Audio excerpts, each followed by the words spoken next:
Hello সবাইকে, যারা যারা রাফেল এআই অটো ডাউনলোডারটি ব্যবহার করতেছেন, এই ভিডিওটি তাদের জন্য। তো এইখানে হচ্ছে কিভাবে ব্যবহার করবেন সেটির একটি ভিডিও। তো প্রথমেই আমি দেখাচ্ছি যে রাফেল এক্সটেনশনটা অ্যাক্টিভ করার পর এইখানে একটি পপ আপ পাবেন, এই যে আর দেখতে পাচ্ছেন, এখানে ক্লিক করলে এক্সপেক্ট রেশিও, আপনি কোন রেশিওতে ইমেজটা চাচ্ছেন, যেই রেশিওটা এইখানে হচ্ছে যে কয়েকটা আছে, এই কয়েকটা রেশিওই কিন্তু অটোমেটিক এইখান থেকে সেট করে ফেলতে পারবেন।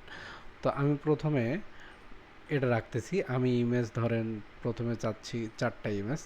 এরপর এই সেটিংসটা করে এখানে সেভ দিয়ে দেবেন এবং এই এপিআই ইউআরএল এবং টোকেন আমরা তো দিয়ে দিচ্ছি আপনাদের। এখন আমি এখানে প্রম্পট একটা দিয়ে দিলাম। তো প্রম্পট দিয়ে দিলাম, তারপর আমি এটাতে স্টার্ট দিয়ে দেবো। এখন প্রম্পট লেখার নিয়মটা হচ্ছে, এইখানে আপনি একটা প্রম্পট লিখবেন, তারপর এন্টার দিয়ে আর একটা প্রম্পট হচ্ছে এইভাবে দিয়ে দিবেন। অথবা যেটা করবেন সেটি হচ্ছে, ধরেন এই প্রম্পটটা এখান থেকে শেষ, আপনি সিরিয়ালি ধরেন এই যে প্রম্পট শেষ, এইখানে এন্টার দিয়ে রাখলেন, তারপর টোটাল এই প্রম্পটটা আপনি এখানে দিয়ে রাখলেন। এইখানে টোটাল আমার এখন প্রম্পট আছে 2টা। আমি স্টার্ট করে দিলাম। প্রত্যেকটা প্রম্পট এইখানে যেটা আছে 1x পার প্রম্পট, তার মানে একটা প্রম্পট একবারই হচ্ছে রিপিট হবে। আমি স্টার্টে ক্লিক করতেছি, দেখেন এখানে আমি কিন্তু সিলেক্ট করে রাখছি কি 4টা ইমেজ হবে এবং অ্যাসপেক্ট রেশিও হবে 1:1। তো এখানে আমার জেনারেটর শুরু হবে। দেখেন এখানে কিন্তু জেনারেটর শুরু হচ্ছে, জেনারেট শেষ হলে অটোমেটিক ডাউনলোড হবে। এবং আরেকটি হচ্ছে ইম্পর্টেন্ট বিষয়, এই যে ইউআরএলটা দেখতে পাচ্ছেন, ঠিক এই ইউআরএলেই আপনাকে ব্রাউজ করতে হবে এবং আপনার এই অ্যাকাউন্টটাতে লগ ইন থাকতে হবে।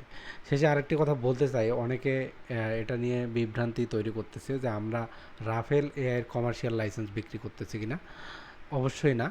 আমরা এইখানে যে ফ্রি ইমেজ জেনারেট হচ্ছে, সেইটাকে হচ্ছে অটোমেটেড ডাউনলোড, এবং এইখানে যা প্রম্পট আপনি দিবেন, এইখানে যেমন আপনি ম্যানুয়ালি একটা প্রম্পট ব্যবহার করতে পারতেছেন, কিন্তু আমাদের এই এক্সটেনশনে আপনি আনলিমিটেড, ধরেন 50টা প্রম্পট একবারেই দিয়ে দিলেন।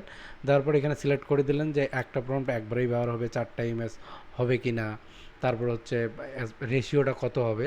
এবং ইম্পর্টেন্ট একটা বিষয়, রেশিও একবার যেটা সিলেক্ট করবেন, স্টার্টে ক্লিক করার পর সম্পূর্ণ ইমেজ ওই রেশিওতে জেনারেট হবে।